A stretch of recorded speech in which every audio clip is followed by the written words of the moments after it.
Welcome to Cloud and Clear, the podcast by SADA for innovative business leaders and technology enthusiasts, where we explore how Google Cloud is transforming the industry and what that means to you. Now, here's your host, Tony Safoian. Robert Harper. Yes. Director of Channel Sales, Google Cloud. Thank you for hosting us here. Thanks for having me. Wonderful new Google Cloud building in Chicago. Yes. On location. Yeah. All Google Cloud all the time. Welcome to Cloud and Clear. Thank you. Thanks for agreeing to do this. I know we have some meetings later today, but whenever I'm together with a new leader at Google, I like to spend some time getting your view of the ecosystem. So Cloud and Clear is really for everyone. It's for partners, for customers, just for the market at large. So, I think what the market wants to hear from someone like you who's kind of had a career that's led him to Google Cloud and has joined Google Cloud relatively recently is kind of what that journey's been like. Yeah. So if you look at my career, so I started my career at Citrix Systems back in the 1990s. And at that time, Citrix wasn't even known as Citrix. It was known as Citrix Systems. Really? Everyone thought we were an orange juice company because we were headquartered in Fort Lauderdale. So they changed the name to Citrix. And, at that time, it was based on OS2. And it wasn't until Citrix moved to Windows and licensed the source code of NT from Microsoft that really the company started to take off. So I held a variety of different roles over there, started out on the technical side and then moved to the dark side of sales, and spent 14 years of my career at Citrix. I found myself in Fort Lauderdale, but moved to Raleigh, North Carolina because I was handling IBM globally. And so I was always in New York, or I was always in North Carolina in RTP because of the System X team that was there. And so I have been there ever since. Now, I am obviously moving to Chicago with Google. And that's something that my family's very excited about because my wife is from Chicago. Oh. She was born in Elgin, not far from the city of Chicago. And so now I'm running partners for Central and then also for Canada for Google. In between there, I also had some different roles. I was at VMware for 4 years where I ran the GSI side, but also ran the East Coast sales team around end user computing. Also moved over to Box, where Box was really trying to figure out how to engage with regional system integrators and NSIs and GSIs. So started that program for Box. Most recently, I was at a company called Delphix, where I ran global alliances and also global channel sales for them. And happily, I'm over at Google right now. 13 years at Citrix. Can we just talk about how revolutionary Citrix was? Yeah, it was. At that time, there was no one that did what Citrix did, right? And so we would obviously get asked the question, who's your biggest competition? And the biggest competition was just those companies that didn't want to try something new, didn't want to try something revolutionary, didn't want to bring innovation into what they were doing from an IT standpoint. You probably didn't know this about SADA, but back in about 2003, 2004, when our primary business became sort of managed services at a local scale, we were trying to figure out how to expand beyond LA and how to do it in a way that was scalable, that we didn't have to hire a bunch of people, have a lot of trucks with equipment on them, managing local infrastructure. We actually moved 2 of our managed services customers to a LA data center with their email, documents, office applications, and served them through Terminal Server and Citrix. Okay, nice. Like this dumb terminal concept. Yeah, so little known fact, back in 2002, so I co-authored the very first Citrix book. And so it was myself, an individual by the name of Ted Harwood, who was from Southern Wine and Spirits, and then also someone from Microsoft. So it's 950 pages long. It helps cure insomnia.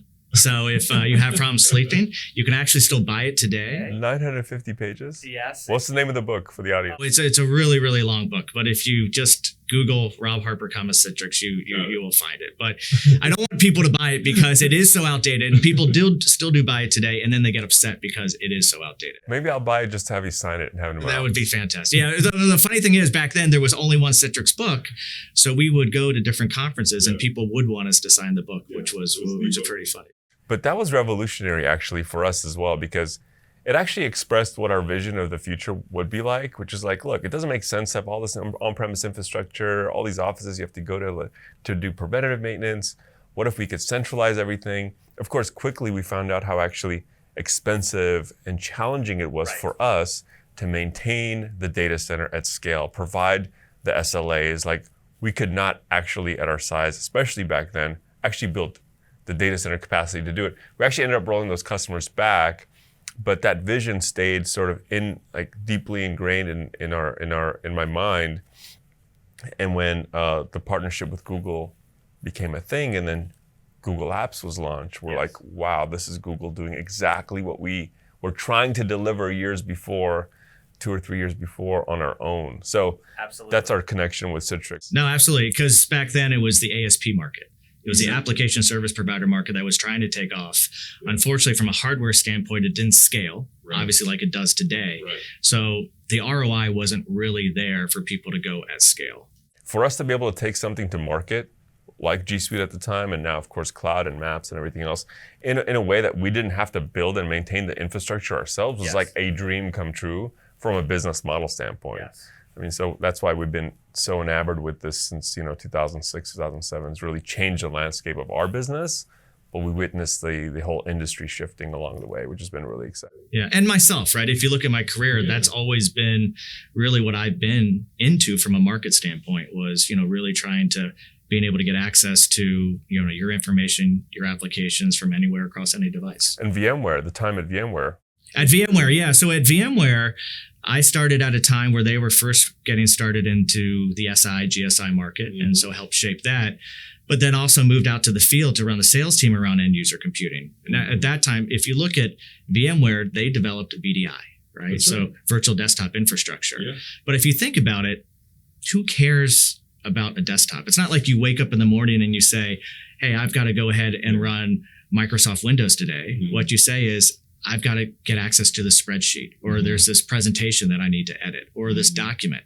And so that's really what it's about, is getting access to those applications from anywhere. And that's what VMware didn't understand. But then when they started investing more into the EUC market, then they figured that out. And then, of course, took off like wildfire. So much you can do on a browser. Obviously, you have a Chromebook here.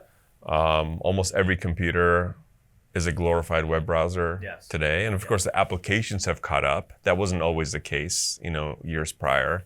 And in healthcare and other verticals, there's still some, remnants of desktop applications. You look at the Epics and the Cerners of today, right? They still have some legacy-based applications. Cerner had the Millennium application forever. It was built 500 different modules, and now what they've been doing over the years is taking each of those modules and making them so they can be deployed through cloud. Epic's not there yet, but they know that they need to be. They will have to be there, right? In 2002, they got Kaiser, which put them on the map. They took off like wildfire, but now they need to embrace the cloud, or else they're going to be left behind. For sure. I think healthcare is one of the most exciting verticals. I think that's ripe for complete disruption. And that's just one side of it, is sort of the EHR, EMR systems, but there's a lot going on. And I know it's a big focus for Google as well. Absolutely. Yeah. Healthcare, really, if you look at the verticals out there, it's retail, it's healthcare, it's financial services, and then, of course, the media and entertainment market, which has taken off like wildfire for Google. I'd say if you look at retail, some of our biggest customers are on retail, and there's not any question as to why. As to why, yeah. Right? I mean, you've got AWS out there, and the retailers are asking themselves, why would I invest with AWS, who would end up competing with me? And so it's a great market for us to invest with them and create a partnership. One of our favorite customers is Shipt, who has enabled Target in partnership to compete with Prime and next day delivery. So like you see all these innovation things happening and taking shape. And I think that's one of the most exciting things about working with Google and the Google Cloud, is because customers who choose this journey, I always say, generally they're deliberately choosing the most disruptive path to themselves. Yes. And I think that's such a bold thing for our customers to do. Oh, absolutely. Yeah. And if you look at, you mentioned the healthcare side, if you look at that, and it's public information now, right? So Mayo Clinic is one that, we've decided to invest in, and also vice versa. And, together, it's a partnership that will ultimately be something revolutionary for the healthcare market out there. Yeah, it's much more than about like how do you serve electronic medical records. It's like how do you actually transform patient outcomes? Right. It's such a bigger ambition, and I think that's how not every customer thinks right away when they're talking to us. Usually jointly, because there's a lot of co-selling going on with your field and our field.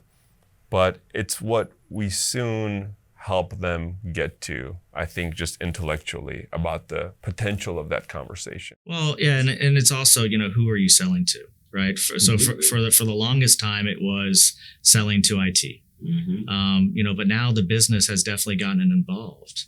And so, if you look at the business landscape out there, what they're basically saying is, I don't want to just run my business. I want to grow my business. That's right. So all the reason to go ahead and embrace cloud, but also to get the business side and for business and IT to work together to create that common goal. We like to make heroes out of the IT organization. Yes. That's our charter. Yep. I think we've ebbed and flowed. We used to be only sell to IT. Then for a period, that was like, IT has no control. Just sell to line of business. Forget about IT. That didn't work either. Yeah. So now it's like we finally got to a point where actually we bring them together in the same room with all the stakeholders. And, those business leaders are starting to understand that everyone's, their organization, no matter what they do, they are an IT organization. Right. They are in technology. Yep. If they want to be relevant. Yes. And they want to continue to grow. Yep. And I think that's such a meaningful charter and journey for us, like to see these customers that we've worked with together that are completely different organizations 2 or 3 years after choosing down the Google path. That's super meaningful. That's one of the things that we have to do as a company is help also reduce risk. Yes. Right. So, Totally. I mean, if you look at it, right, AWS was out there first. Microsoft, of course, jumped in and, they've had the legacy enterprise market, so we are third. And so, customers ask themselves, well, why Google? And so a lot of it is going in there and selling to the business, also bringing IT along as well, but also reducing risk. And the way that we do that is you just can't do it through Google alone. You have to work with partners. And the way that partners help reduce risk is obviously showcasing their skills, but also bringing true solutions to market where they've done this before. And we do a phenomenal job of going in and presenting the overall Google proposition, right? And the customer sits back and they're like, wow, this is awesome. This is phenomenal. Yeah. But what we don't do, or what we don't truly know how to do, is do the how. So I always call that the wow to how journey. And that's where the partners come into play to go ahead and help bridge that gap and then take them through, how you actually get there and do that from a solution-based standpoint. When that's well orchestrated, it's such a great customer experience. And that's what we always aim to have, like this lens of the customer experience. When we are selling with Google, what is the optimal experience? And when it's done well, it's amazing. Yes. And I think the challenge has been, amplified by Google Cloud Platform itself, which is this sort of variable consumption with 200 different types of offerings, many of them new that customers have never tried. Right. And when we were called upon by aspects of our Google Cloud partnership that were challenging partners to actually build safe, low-risk packaged offerings, like how to get started. Yes. And I think that's another great way for our customers to feel that they're not, taking too great of a risk. If we can say, look, for $50K, we'll move 50 VMs and 10 terabytes of data as your first entry point in GCP. Yeah. So it's great for our customers, but it's not only great for our customers, it's also great for our internal sales, right? Because we're hiring so many new people.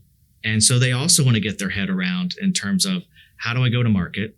Who are the right partners? And what's easy to understand and consume, when I go out and pitch basically to my customer base. Yeah, and what partner is good at what? And that's what you've done a fantastic job at, is being able to go ahead and not only package that up for the customer side, but also for our own internal sales force. That was the intention. We want to put things in the bag of the sellers that literally is like a portfolio of partner capabilities. Okay, SADA's good at these things, and these other partners are great at these other things, and it gives them a talking point, and it gives them a something to put in front of their customers once they understand it.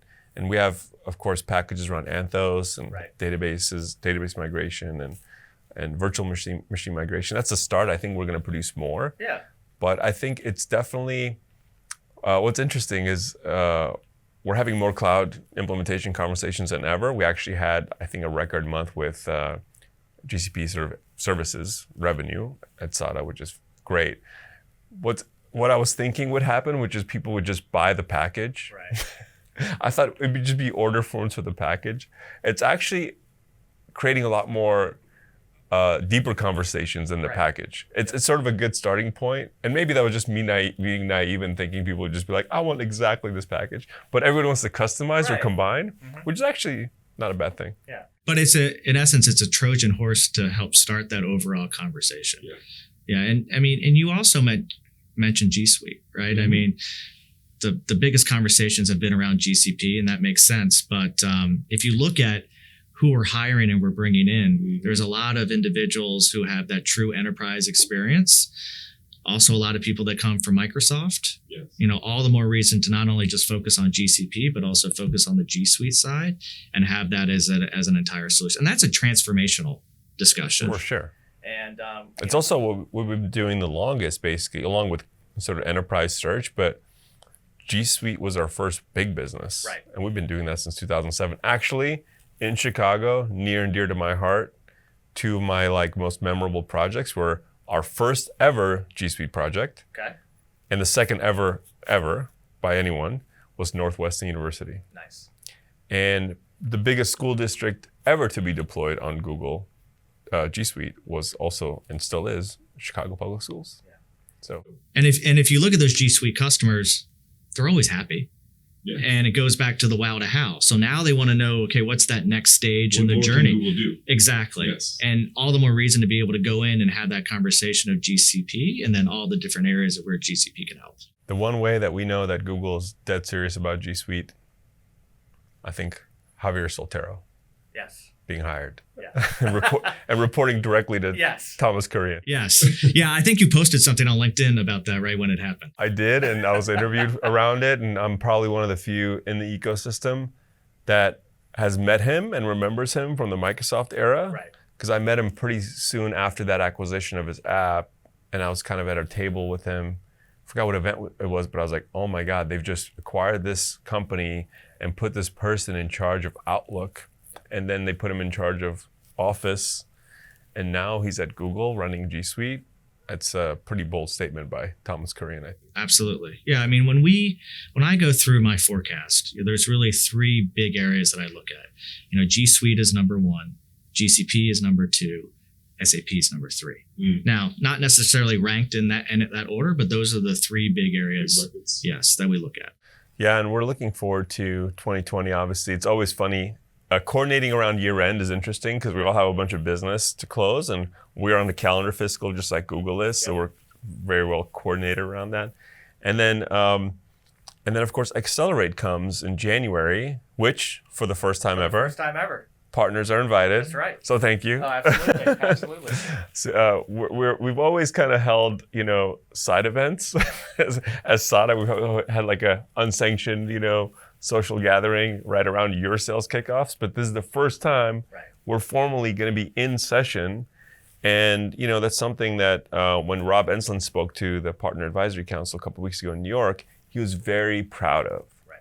And he was very adamant, I think, with just everybody at Google that was an important, not only just an important statement, but important step towards getting us completely aligned as far as partner sales, Google sales, and to create that one team mentality that hopefully 2020 will be like the biggest year that happens in. I think it's going to be incredible, right? So when I was at Delphix, this was something that I implemented for the first time, and we had no idea who would show up. Because one of the things is we did not allow MDF to help pay for airfare and travel. It shouldn't actually. But people still showed up in droves. And so, for Google, this is the very first time. And I believe we're going to find the same exact thing. The outpouring I'm hearing from the partner community is that this is something that, like you said, they've wanted for a long time. And at the end of the day, partners are an extension of our sales force. And so partners should be hearing the same marching orders that our direct sales force is getting, at that time of sales kickoffs. And now they'll be able to, all the sessions that they are able to attend, the partners are going to be able to attend as well. Amazing. Kirsten is going to have her kickoff on Wednesday. Partners will be able to hear Kirsten's message and what that means. And so I think it's going to be fantastic. Just this restructure that happened this year with Kirsten, that, that you and your teams and our teams and PSMs and like, we're all kind of rolling up in market under the sales organization. That's what we've always wanted. We want to be an extension of Kirsten's organization. Right. I kind of feel like we work for Google anyway. And now structurally, it actually works that way as opposed to rolling up separately into some other global org, right? So being so US and Canada focused, especially as SADA, I think this is just like a dream come true structurally. Yeah, I mean, I've been at Google now 7 weeks, 8 weeks, so not a long time. But what I've heard from the Googlers that have been here for a while is, now you're having the partner sales teams on all the same calls as the direct sales teams. So it's providing much more of a linkage and getting the teams to work closer together. Yeah, this is the tightest we felt in 13 years. And we've seen all iterations of not only Google Cloud leadership, but different, channel leadership. And the current teams up to, Carol Lee's organization and Nina's organization, and of course, Rob and TK and Kirsten and Janet, like we're really kind of gelling, exceptionally well. Yeah, it's great.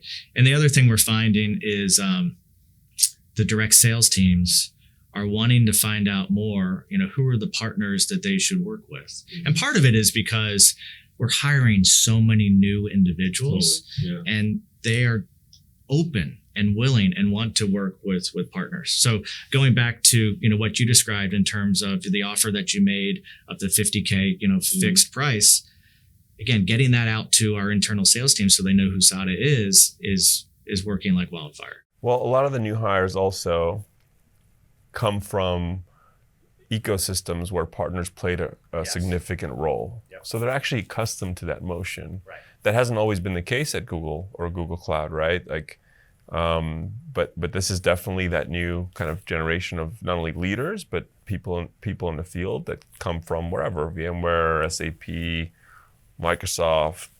They've always gone to market with partners. I think that helps us, like, as opposed to the value proposition of a partner, we can just focus on the value proposition of SADA specifically, because we don't have to sell them on a concept of why a partner is important. Yes. I think it takes a lot of the work out. Yeah, the education that I'm finding internally is, what do the partners do, right? Because you're going to have some partners that just want to resell, but they don't have a services arm. You'll have some partners that have a services arm, and then some partners like yourself that do both. And so they want to understand, the pluses and minuses of why they would go with one over the other. And then, of course, where they have done deals around Google. We talked about reducing risk, right? They want to go with a trusted advisor, not only to the customer side, but trusted to Google, knowing that they've done good work. I think this question of what a partner does is so interesting because, again, SADA just celebrated 19 years. Yeah. So we come from like on-premise, like .NET application development to reselling hardware to our managed services clients to cloud in both Google and Microsoft, until, of course, March, where we sold the Microsoft business unit. But we've seen like the role of partners evolve. I think cloud is actually creating a new category of partner, which is very difficult to pigeonhole in the old model. Because we were, for many years, like you're either an SI or you're a reseller or you're an MSP or you're a VAR or whatever, right? Like these traditional names. Right. When I look at our value to the market and to Google, I really look at the entire customer lifecycle because the cloud journey never ends. And I look at like from how can we source the most amount of business to getting a really good conversion rates, the opportunities that either Google brings to us or we source, to just running the evaluation process exceptionally well, running that first workload, first phase really, really well. And then I measure it in terms of renewals, customer success, technical account management, growth, and managed services. So this lifetime view is, I think, birthing partners like, maybe more like SADA. I don't know. I think we have some things that are super unique, but I think the best customer experience is if a partner can do all of those things really well. So again, from the lens of customer experience, like what if a partner could make the first introduction to Google, help you evaluate the technology, create alignment with line of business and technical leadership, can provide commercial terms and the resale agreement, and deliver and support for the lifetime across all parts of Google Cloud. Right. Like that's the kind of organization we're trying to build and we're building. But I think that was not possible before cloud. I'd say you're a little bit different, a lot different. What I mean by that is you're a transformational partner. And there's a lot of, like you talked about the resellers and all the different buckets. There's a lot of partners out there that haven't made that change, right? There's still partners out there that haven't decided to truly invest in cloud. Yeah. And those that have started to dabble, they dabbled with who's number one, which is AWS, or they've dabbled with Microsoft because they have a Microsoft practice and that's what they grew up on. But now what we're finding is that there are partners out there that are wanting to make that change. Again, they don't necessarily know how. They are reaching out to Google. I'll give you an example. So there was a partner out there that has won awards around AI and machine learning. Yeah. And they've won those awards from a Microsoft standpoint. And they said, hey, we're hearing from our customers that they want to invest in this, but they want to invest in it around Google. Wow. And, we want to find out more and, what that means, from a partner standpoint on how we can, jump into this game with you. Partner events today versus years ago. I mean, you can't, the groundswell of interest. Again, I think maybe partners sometimes underestimate kind of what it takes to be all in. Yep. And I guess not every partner is willing to burn the ships in the harbor to do it. Right. And part of it is, understanding the programs, making sure that they're accessible, but also that a partner can make money. Very important. At the end of the day, the technology, yes, you want to be able to sell a technology that you can build solutions around that's revolutionary, brings innovation, but you also have to make money at the end of the day. That's right. And so if you look at the new programs that have come out from Google, that's a big piece of it as well. No, I agree. The programs are more partner friendly than ever and continue to get better. And there's also kind of different levels being created for wherever the partner is, right? Are they coming from the technology side, from the managed services side? Right. And I think you're right. It's not one size fits all. Yeah, I think, on the select and even the enterprise, other ecosystems have leaned very, very heavily on the GSIs exclusively. Yeah. And I totally believe, and I came up with the first time Rob and I talked as well, because the emphasis on GSI is actually really important. Yeah. From a credibility standpoint, market credibility, sure. The market needs to be GSIs with Google Cloud. And they're in those accounts already. And they're in those accounts. Yeah. And it's cool to market with them because it just gives the whole market, I think, validation. But again, I think there's just different appetites, even on the largest customers, in terms of how they want to start. They don't always want to start with a $5 million project. Right? They want to start with $100K and $150K and prove the technology. So I think this is the best time ever for non-GSI partners, I think, to make a big impact because of, again, the economics that the cloud has enabled. It also goes back to what I was describing of wow to how, right? So a lot of times people ask, okay, where do I start? How can I bring value, right, to the sales force? Well, if you look at our vertical markets out there, right? If you look at the retail side, if you look at healthcare, if you look at financial services, what we don't have truly are that storyboard of, how to get there from a different solution standpoint. And so from a partner side, that is definite value that they could bring is creating those solutions around those different verticals, helping bring to market and pitch alongside, with our sales force on that journey within those different. So we're talking business. Yeah. We're not just talking technology. Absolutely. Yeah. That's super important. We hired our first vertical specialist in healthcare. Yep. It was obvious for us why healthcare, because that's where a lot of our customers already were, and obviously we're excited about the transformation. But I see us creating other vertical specialty teams as well, because I think you're precisely right, is that the conversation is definitely shifting from business value and business outcomes. Right. And customers want to know, do you do what we think we need, and have you done it for someone that looks like us? Right. Right. And they don't want to necessarily know about the 3,000 services that you have introduced over the year. Right. No, Yeah. they don't care Right. at all. Yeah. Have you done it for someone that looks like me? Right. Right. Okay. Yeah. Yes. And who do you have on your team that can speak intelligently about this? Yeah. No, we're excited about that. And I think our investment trajectory has been massive, and we're just trying to keep up with you guys. The level of field coverage is breakneck speed. Like every time I turn around, there's... Well, it's amazing the investments that you've made, right? If you look at those investments, they're where, we have people, where we have offices, and also different locations where maybe we don't have an office, but we need leverage. And that's something that's definitely appreciated. It's hard to keep up with you guys, but it's fun. I enjoy it thoroughly.